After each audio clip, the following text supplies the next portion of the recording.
Hello, kindergarten is just around the corner. It's July 30th, one of the hottest days of the summer.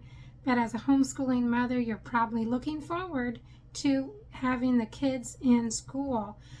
Or maybe you've got your lesson plans done, or maybe you're still deciding, should I try to homeschool my kindergartner? My child is 5 years old, and I think he's ready for school, but I'm not sure he's ready to be in school all day.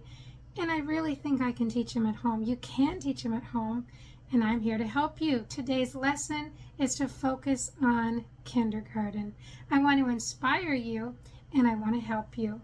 I want to tell you, when you're teaching kindergarten, the two things you need to teach them is how to write their letters and how to write their numbers.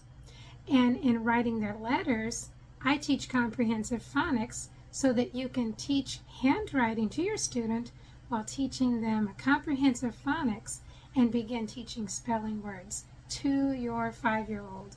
When you can teach spelling words to a child, you teach them how to read the words they write.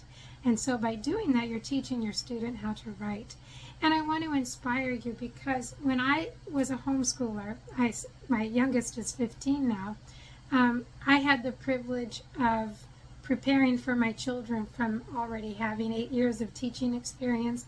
And I remember being pregnant with my own first child, making lesson plans. You see, I'm one of those crazy people that love to plan, and I was thinking, what can I do to make sure I teach my children right?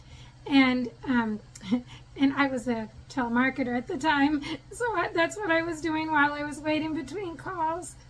But anyway, enough with me. I want to teach you what I know, because I want to be available to you, my listener. So please come to the video and comment, I'm teaching kindergarten. Or can you talk to me about teaching whatever grade you're ready for, whatever age your student is, whatever needs your student had. I have talked to 12-year-olds, parents of 12-year-olds who can read, but they can't comprehend. And so there is a reading comprehension program for that age group, because when you get through elementary school, you need to be able to read and get ready for 7th grade reading level materials. And that seems to be the problem these days. The students cannot read at grade level, or they just barely get by. So as a homeschooler, you have the chance to teach your child, and it does not have to be daunting. So when you teach your students, you start with the phonogram cards, and you teach them and you teach them how to write. Would this be helpful if I made a set of phonogram cards for you, and you could have them on hand? Let me know if these things would be helpful for you. Now, remember, I told you it's important to teach reading. Now, part of the kindergarten reading program is visit the library every day and read books to your children. This is one of my favorite books. And believe it or not, Dolly Parton had a program in Tennessee where she gave books to all the kids. And my sister-in-law had 2 children, so she gave me the duplicates. And so this is thanks to Dolly Parton. And this is John Philip Sousa Duck. Now, when you're a parent, you're sitting right there, letting them sit in your lap or sitting beside you, and you're reading the story to them. And part of education is being able to be exposed to good literature. You can read storybooks to any age. You can start with little books. You can start with to build their attention span. And so that's what I want you to do. Get books from the library, buy books. There's so many options out there. Let's have a conversation. I have an email address on my list. If you're interested in having a further conversation with me, please email me, because I help homeschoolers. Now, so kindergartners, always be reading books. The story is about a duck who learns to play a trumpet. And it's literally about a true story about ducks who swam in the fountain at a famous hotel.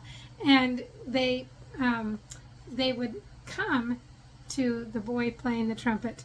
And of course, John Philip Sousa is the person they're alluding to in this book. And so, as you're teaching kindergarten, introduce them to the musicians. Play the John Philip Sousa marches and let them be exposed to real-life characters and enjoyable stories. And of course, I think the Bible is one of the most important stories. This is a copy of what I read when I was a little girl. My parents read to me, and I bought this for my children, and of course it's been repaired because it literally has a simple story for each picture, and the children look at the pictures. When you have good pictures, you notice all those details. The pretty purple of the maiden who picked up, or who brought the servant girl who brought baby Moses to Pharaoh's daughter. And you just enjoy looking at the pictures. And of course there's two versions. My brother got this for me for my children, so I've had multiple copies to read to my children.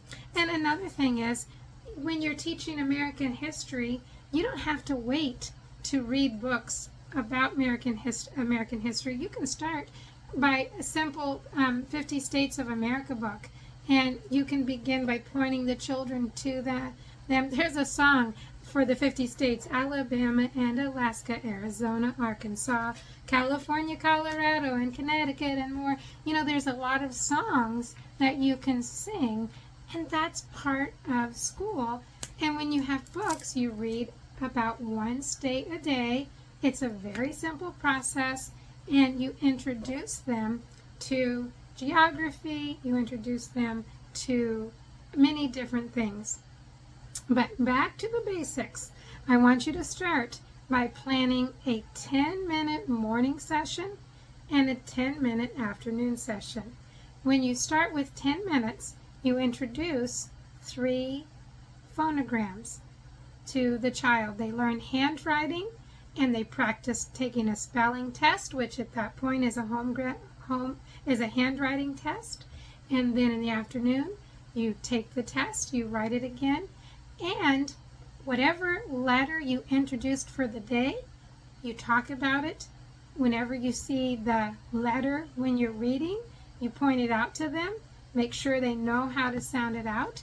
And in my classroom, I even had old books that were literally going to be thrown away, and I had my students circle the phonograms that we learned for the day, and I made sure they circled 10 or whatever, because that incorporated the math.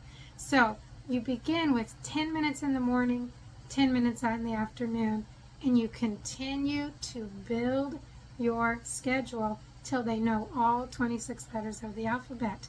And then you start working on the charts, and then you start working on the spelling words, and you start building their focus ability. And children can focus for 10 to 20 minutes at one time, and that's all you need to worry about, because when they build their own book through this program, you can write down the date and you can see what you did. By the end of the year, you'll have a whole book of work so that you can journal the progress your student has made. And by the end of kindergarten, they can be writing sentences and reading them and reading small books. So that's my goal for you, to learn how to read. That is the foundational skill. Now remember, I told you about math. When you teach math, you want them to be able to write their numbers and to learn how to count. And Math UC was the program I used for my students. And you can teach them to skip count. So that's the precursor for multiplication and division. And there's all kinds of basic things you can teach children with math. You have them sort things. Lego boxes, let's sort them by colors, let's sort them by size. Silverware, that was my job when I was a child. we sorted the silverware, we set the table. All of these things are basic skills of learning math hands-on. So I hope this gives you a little bit of encouragement toward teaching kindergarten. And if you like more of this, please comment below. The next time I'm going to talk, I'm going to continue with this program, a little chat, so you have the next level in school. So first grade is next time. Unless you comment below, I'll skip ahead to whatever is of interest. If you're interested in homeschooling, please email me if you have any questions. I am a resource person and I'm here to help you. And thank you for watching, and I will see you next time.